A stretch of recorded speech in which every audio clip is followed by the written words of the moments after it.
Yes. तो thumbnail देखकर आपने तुरंत वीडियो पर क्लिक किया होगा कि पता नहीं क्या जादू मंतर है। कुछ नहीं है, सीपीसीटी क्वालिफाई करना है 100% गारंटी के साथ।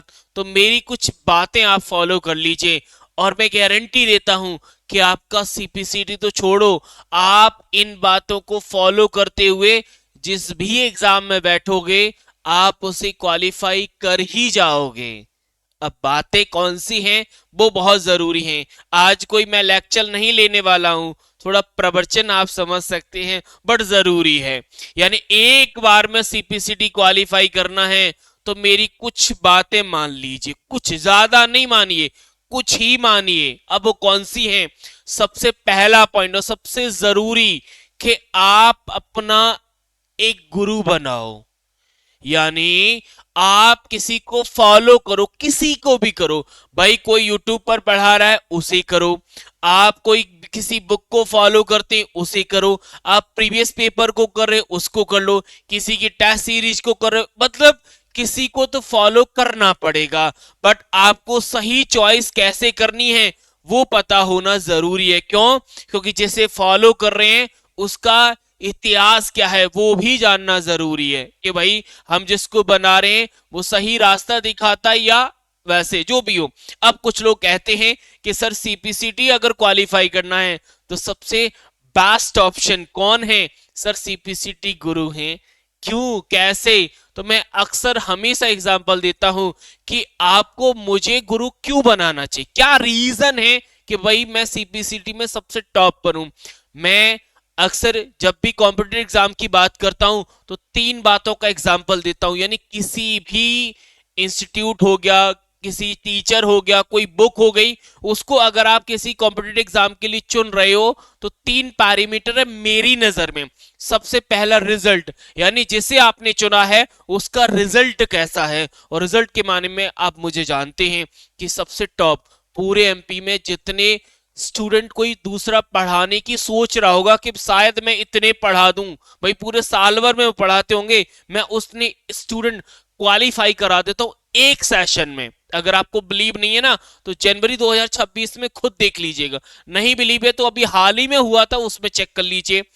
दूसरा कंटेंट, यानी जो भाई कंटेंट डिलीवर किया जा रहा है, जो पढ़ाया जा रहा है, चाहे वो क्वेश्चंस हो या फिर कोई प्रैक्टिस सेट हो, जो भी हो, वो पेपर में आता है कि नहीं आता वो भी जरूरी है। भाई टीचर पढ़ाने में बहुत मेहनती है लेकिन कंटेंट की कोई गारंटी नहीं है। मैं अपने कंटेंट की गारंटी इसीलिए लेता हूं, भाई एग्जाम कल होगा, मैं कंटेंट आज ही दे दूंगा। मतलब एग्जाम से पहले जो कंटेंट दिया जाता है वो सॉलिड माना जाता है। एग्जाम के बाद तो कोई भी प्रवचन दे देगा कि ये पढ़ लो, ये इंपॉर्टेंट है, ये पढ़ लो, यहीं से छप रहा है।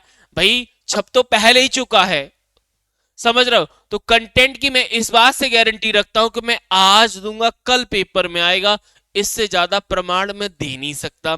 तीसरा कम्युनिकेशन, ये बहुत जरूरी पॉइंट है कि भाई आप जिससे पढ़ रहे हो उससे आपका कम्युनिकेशन कैसा है, डायरेक्ट है या इनडायरेक्ट है। और पूरे यूट्यूब पर मैंने तो कभी भाई किसी स्टूडेंट से नहीं सुना, मैंने भी कई लोगों से पढ़ा है, उनसे मैं डायरेक्ट नहीं जुड़ता, बट आप मेरे साथ सीधा जुड़ते हैं। मैंने खुद का नंबर दे रखा है, आपको कोई इश्यू आता है तो स्टूडेंट सीधा मुझसे पूछता है। इससे अच्छा कम्युनिकेशन का माध्यम कुछ नहीं हो सकता। भाई ऑफलाइन में टीचर डायरेक्ट नहीं बताते थे, मैं ऑनलाइन में दे रहा हूं, ऑनलाइन में इतने सारे स्टूडेंट आते हैं कि मैं खुद भी भाई अपने आप से पूछता हूं कि मैं इतने सारे लोगों को डायरेक्ट कैसे हैंडल करता हूं।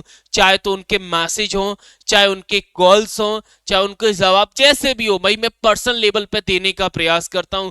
कभी कभी असमर्थ भी होता हूं क्योंकि आप समझ सकते हैं इंसान है, मशीन नहीं है, थकना भी होता है, ठीक है ना?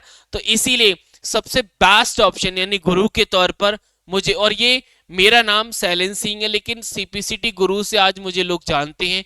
क्यों जानते हैं? ये नाम आप लोगों ने दिया है क्योंकि सीपीसीटी का मतलब बीएस एकेडमी था, सबसे टॉप पर रिजल्ट देने में हमने ही काम किया है। यानी जो हर जगह से दुखी थे उनको यहां से सफलता मिली है, चाहे वो टीचर्स ही क्यों ना हो। मैंने हर टीचर्स की मदद की है, स्टूडेंट तो छोड़ो, स्टूडेंट के लिए तो हम खड़े ही हैं, बट टीचर ने भी कभी रिक्वेस्ट करी सर आपका कंटेंट चाहिए तो मैंने कभी मना नहीं किया क्यों? क्योंकि भाई उनका भी काम है बच्चों को क्वालिफाई कराना, हम भी उस रास्ते पर हैं, तो जितनी जैसी मदद हो जाती वैसा हम प्रयास करते हैं। हाँ, कुछ लोग मेरे बारे में गलत भी सोचते हैं, बट मैं उतना गलत नहीं हूं जितना आपने मेरा इमेज बना दी। भाई मैं स्टूडेंट को क्वालिफाई करने का एक टारगेट रखता हूं और मेरे यहां से होता ही है, इस बात की गारंटी। आप कितने भी सेशन उठा लो, आगे भी चलता रहेगा। दूसरा और सबसे जरूरी पॉइंट, जब गुरु बना लेते हैं आप किसी को, यानी आपने पढ़ा कि सर आपको हमने ज्वाइन कर लिया और आप हमारा पेपर निकलवा देंगे, तो आपने चुन तो लिया है लेकिन मेहनत आपको करनी। भाई मैं तो सिर्फ आईना दिखा सकता हूं, सजना आपको पड़ेगा, तभी तो आप अच्छे दिखेंगे। तो उसके लिए 3 बातें फॉलो करनी है। पहला, लिसन, यानी जो भी कंटेंट बताया जाए, आपने मुझे चुन लिया तो सुनना बहुत ध्यान से है, क्योंकि होता क्या है, मेरे जो कंटेंट मैं डिलीवर करता हूं उसमें लिखा हुआ कंटेंट तो जरूरी होता ही है, लेकिन उसके अराउंड जो हम चीजें एक्सप्लेन करते हैं, उसके आसपास जो चीजें बताते हैं, वो बहुत जरूरी होती है। इसीलिए लोग कहते हैं कि सर आप जो पढ़ाते हैं वो इतना सॉलिड होता है कि एग्जाम में उससे क्वेश्चन बाहर नहीं जाते। क्यों? क्योंकि मैं क्वेश्चन को सीधा रिलेट करके बताता हूं। अगर कोई क्वेश्चन ऐसा भी बनता है जो आपने नहीं पढ़ा, उसको कैसे करना है वो भी हम बता देते हैं। इसलिए सुनना बहुत जरूरी है, और सुनने के साथ साथ अगर आपने लिख लिया तो भाई ये तो बहुत अच्छी बात हो गई। अगर लिखने के साथ साथ आपने प्रैक्टिकल कर लिया तो भाई भूलने की गुंजाइश ही खत्म कर दो। देखो, सुनना सबसे जरूरी है। अब सुनना क्यों जरूरी है, इसके कई एग्जांपल्स हैं। मैं एक सॉलिड एग्जांपल दूंगा। भाई आप सॉन्ग भजन सुनते हैं, कभी आपने लिखा पढ़ा है? सर नहीं पढ़ा, फिर भी याद है ना। क्यों याद है? क्योंकि हमने उन्हें कई बार सुना है। यही इसीलिए मैं सबसे मेन पॉइंट जो मानता हूं वो सुनने को मानता हूं। आप सुनना सीखिए। बोलने से ज्यादा जो एक्सपर्ट होते हैं वो ये कहते हैं कि ज्यादा से ज्यादा सुनिए, बोलिए मत। क्यों कहते? क्योंकि जो सुनने में सीखने को मिलता है ना, वो बोलने में नहीं मिलता है। तो इसलिए सुनना, तो सुनने के साथ साथ अगर आप लिखते हैं तो और अच्छा है, अगर आप प्रैक्टिकल करते हैं तो बहुत ज्यादा अच्छा है, फिर भूलने की गुंजाइश नहीं है। अब प्रैक्टिकल में इन तीनों अगर चीजों का कॉम्बिनेशन करके बताऊं तो आप ये कह सकते हैं, जैसे आज आप व्हाट्सएप या फेसबुक जो भी सोशल मीडिया ऐप चलाते हैं या मोबाइल खुद चलाते हैं, तो मोबाइल को चलाना क्या आपने पढ़ा या सुना था? सीधा प्रैक्टिकल किया ना। तो इसीलिए अगर आपने किसी चीज का प्रैक्टिकल कर लिया तो भाई एग्जामिनर कैसे भी क्वेश्चन पूछ ले, फंसने का तो चांस है ही नहीं। तो प्रैक्टिकल वो तरीका होता है जो भूलने की गुंजाइश को बिल्कुल खत्म कर देता है। ठीक है, तो ये 2 पॉइंट बहुत जरूरी हैं।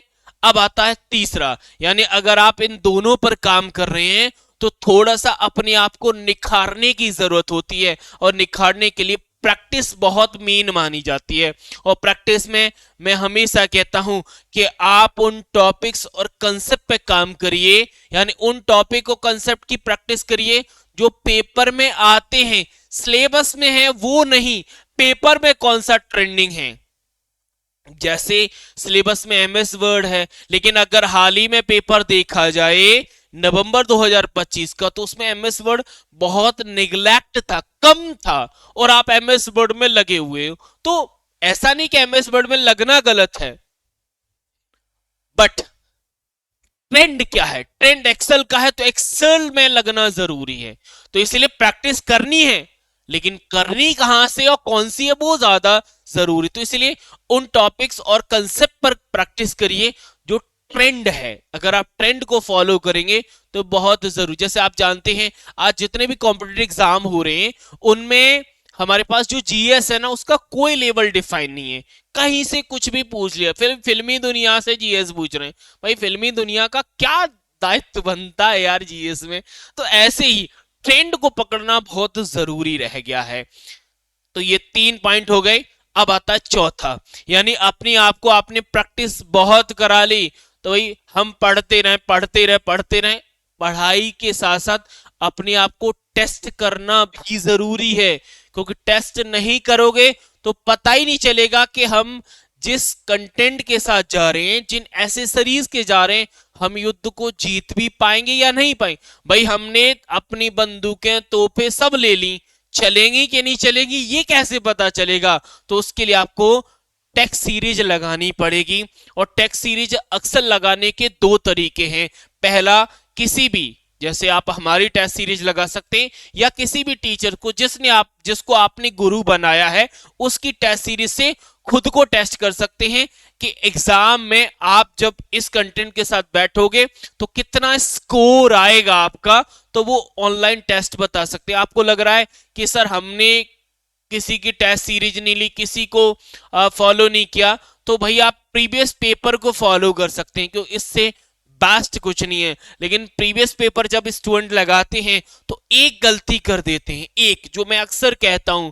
अब उस गलती को सुधारने का एक सवाल क्रिएट होता है वहीं से कि सर हमें प्रीवियस पेपर कितने लगाने चाहिए, क्योंकि सीपीसीटी में लगभग 200 पेपर हैं, 200 से कहीं ज्यादा ही होंगे, 200 पेपर हैं। क्या आप 200 पेपर लगा सकते हैं? पहला टास्क, सर लगानी, क्योंकि सीपीसीटी इतना बड़ा नहीं है कि 200 पेपर लगाने की जरूरत हो, क्योंकि सीपीसीटी से जॉब नहीं लग रही है आपकी। सीपीसीटी आपकी जॉब में एक एलिजिबिलिटी को डिफाइन कर रहा है कि आप फॉर्म भर पाएंगे। हाँ, अगर सीपीसीटी से सीधे जॉब लगती तो हम 200 पेपर लगाते, लेकिन भाई हमें सिर्फ क्वालिफाई करना या सर्टिफिकेट एज अ परसेंटेज लेके आना है, तो 200 से कम लगाएं जिससे काम हो जाए, वो ज्यादा बेस्ट ऑप्शन माना जाता है।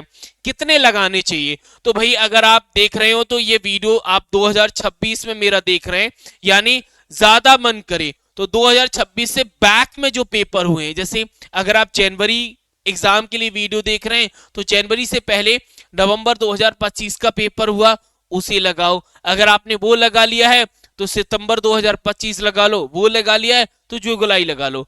अगर आप जुलाई तक लगा चुके हैं तो इससे बैक जाने की बिल्कुल जरूरत नहीं, अगर आप मेरी बातों को फॉलो करते तो। पूछो क्यों? क्योंकि जब आप बैक में जाते जाओगे तो आपको प्रैक्टिस के लिए कंटेंट मिलता जाएगा। प्रैक्टिस करनी है तो ठीक है, लेकिन टेस्ट करना है तो फिर वो नहीं है, क्योंकि प्रीवियस पेपर जो आप लगा रहे हो उनसे क्वेश्चन एग्जाम में नहीं आएंगे, कंसेप्ट जरूर आएंगे। और मेरा मानना है कि कंसेप्ट के लिए अगर आपने नवंबर के 4 पेपर लगाए, सितंबर के 4 पेपर लगाए, तो 4 और 4 8 में आपको प्रॉपर कंसेप्ट मिल जाएगा कि पर्टिकुलर टॉपिक में किस प्रकार के क्वेश्चन आ रहे हैं। तो भाई 4 और 8 से ही जब कंसेप्ट डिफाइन होना है तो बाकी में आप मेहनत करने से ज्यादा अच्छा है कि आप टॉपिक्स पर काम करिए, वो ज्यादा बेस्ट है। फिर आपके पास समय है तो भाई 24-25 आपको जितने ईयर के लगाने वो आप लगाइए, लेकिन मेरी मानते हो तो बैक में ज्यादा बस कंसेप्ट जहां पर मिल जाए ना, वहां से भी टॉपिक्स पे काम करना स्टार्ट कर दीजिए, उससे काम हो जाएगा। और सबसे लास्ट और मेन भी, क्यों? क्योंकि ये जितना भी काम कर रहे हैं ना, अगर आपने ये लास्ट वाला पॉइंट नहीं किया तो पूरा पानी फिर जाता है हमारी मेहनत पर। उसका नाम है प्रॉपर एनालिसिस। प्रॉपर एनालिसिस का मतलब है कि आप प्रैक्टिस करें, टेस्ट करें, लिखें, सुने, प्रैक्टिकल कुछ भी करें, आपको खुद को एनालाइज करना होगा कि मैंने जो आज प्रैक्टिस करी, मैंने जो आज पढ़ा, मैंने जो अपना टेस्ट लगाया, उसमें मेरी क्या मिस्टेक रही। यानी खुद को एनालाइज करना है कि भाई जो हमने जिस तैयारी के साथ पेपर लगाया, हमने गलती कहां करी। अगर आप उस गलती को निकाल कर सुधार लेते हैं तो ज्यादा अच्छा होगा। अक्सर आपने देखा होगा जब हम एग्जाम के लिए मॉक टेस्ट लेके आते हैं तो एग्जाम से कुछ दिन पहले लेके आते हैं, और पहला मॉक आने के बाद हम दूसरे मॉक में थोड़े ज्यादा दिनों का गैप करते हैं। क्यों करते हैं? रीजन यही है क्योंकि पहला मॉक टेस्ट लगाया, अगर आप पहले मॉक टेस्ट में हुई गलतियों पर काम नहीं करेंगे तो वही गलतियां दूसरे में होंगी, वही गलतियां तीसरे में होंगी, ऐसे गलती रिपीट होती चली जाएगी। भाई आपको गलती रिपीट ही करनी है तो टेस्ट करने की क्या जरूरत है? भाई आप गलती सुधार कर अगर अगले टेस्ट पे जाना चाहते हो तो भाई टेस्ट लगाने का एक तरीका है, नहीं तो जो कंटेंडर सीधा राम भरोसे पेपर में जाओ वो ज्यादा बेस्ट रहेगा। ठीक है, तो ये थी हमारी वो 5 बातें जिन्हें अगर आप फॉलो करते हैं तो मैं गारंटी ले सकता हूं आपके पेपर की कि आपका पेपर 100% क्वालिफाई होगा, 100%। मैं लिख के भी दे सकता हूं, लेकिन आपको फॉलो करना पड़ेगा। अगर आप फॉलो नहीं करेंगे तो भाई फिर गारंटी, आप जानते हैं कि गारंटी धरी की धरी रह जाएगी, कोई मोल नहीं है इस गारंटी का। देखो, टीचर्स हो या जो भी हो, वो सिर्फ आईना दिखा सकते हैं, चलना आपको पड़ेगा। अब चलने के लिए आपको रास्ता दिया जा रहा है, उस रास्ते में किन किन चीजों की जरूरत है वो भी हम दे रहे हैं, लेकिन आपको ले जाना आपको पड़ेगा भाई। तो गारंटी मैं दे रहा हूं, गारंटी मैं इसीलिए दे रहा हूं क्योंकि आपको जो बातें बताइए अगर आप वो फॉलो करोगे तो गारंटी काम में आएगी। और अगर आप मुझे गुरु बना रहे हैं, मेरे साथ ज्वाइन करना चाहते हैं, तो नंबर है स्क्रीन पर या वीडियो के डिस्क्रिप्शन में हमारी लिंक है, वहां से भी आप हमारे बारे में क्वेरी कर सकते हैं। बाकी अगर आप मुझे गुरु बना रहे हैं तो सबसे बेस्ट है सीपीसीटी के लिए, क्योंकि सीपीसीटी का मतलब जानते हैं आप। ठीक है, चलिए आज के वीडियो में इतना ही, बाकी मिलते हैं अगली क्लास में, तब तक के लिए थैंक यू, शुक्रिया, राधे राधे।